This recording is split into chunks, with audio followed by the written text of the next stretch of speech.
Sanibona noLeteni. Ngiyaphila.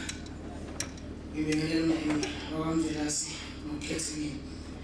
Lo okhulumayo uPhunyuka. Ngensizwa esihlangene ngayo namhlanje ngoba Spencer Mvelasi. Bekumalume bekuyindoda engihlonipha kakhulu. Besiye sibe nokudlalisana nje ngabo TikTok sihlele sijabule.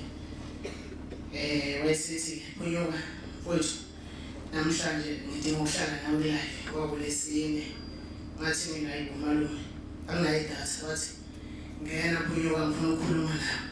Hayi sathi saphuma nje njengamajongo. Hayi ngahlohlonise kungaphuma ngase ngizwe isigameko. Kodwa ngasikho lapho bafowethu lo olele la phambi bengibonga yakhe on TikTok besijwayele ukudlala nje.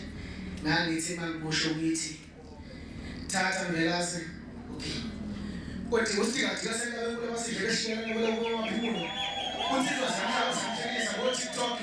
Madoda ngizongena ufaka amaphesha womfula. Yile ngabe ngandlela yona. Bakhatheni ngilo dzuluka nyoko. Uthithisa ngakini banongoma. Usikhumbu sakile isinambi. Hawasina siyaphila. Wesibuza usikile bangazazi. Bathi insizwa bane ngibopha. Igama ngibopha alwazi. Hawu. Bathi shumba kubasana bakazula.